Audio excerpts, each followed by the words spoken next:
Today, we're taking a deep dive into something pretty unique, what it's actually like to build an academic career at the U.S. Air Force Academy. So if you're a professor or an academic who's looking for a job with a real sense of mission, well, you're going to want to stick around.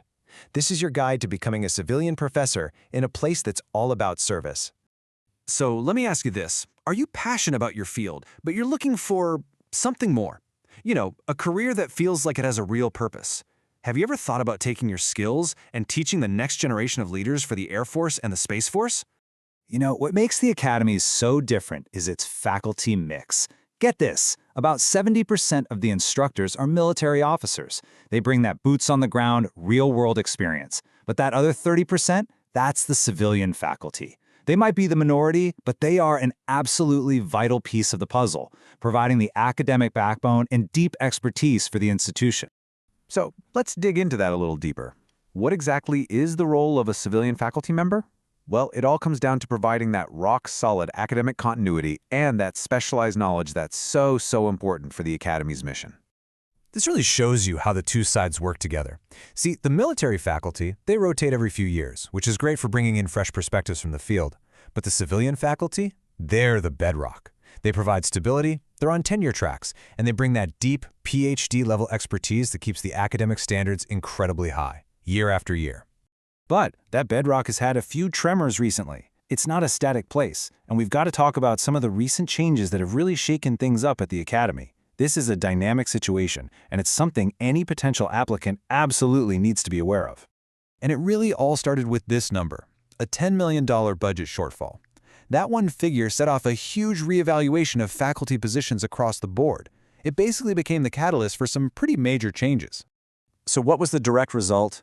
Well, in 2025 alone, more than 50 civilian faculty members took voluntary resignations. I mean, that really shows you the human impact of those budget decisions. And as you can imagine, it kicked off a very serious conversation on campus about the future.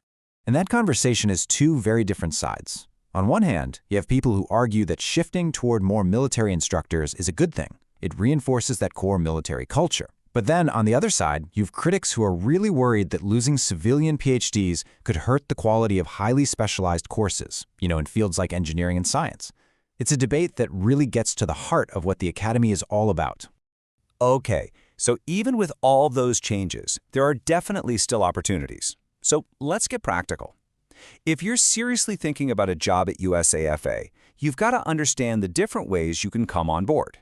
Here are the main pathways to get in the door. You've got your standard, permanent, tenure-track positions for the long haul.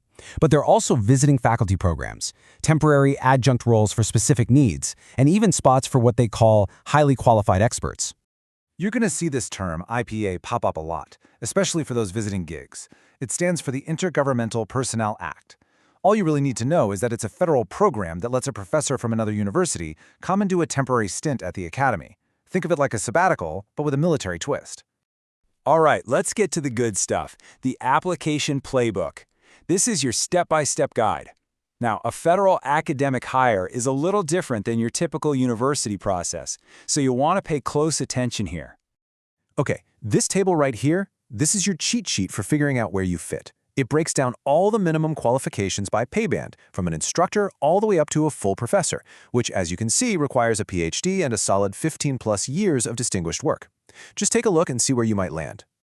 The process itself was pretty straightforward, as long as you follow the steps.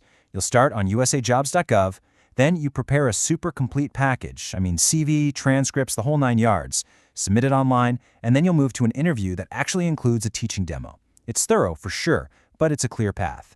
And here is a huge piece of advice, a real pro tip. Tailor your CV to highlight your leadership and adaptability.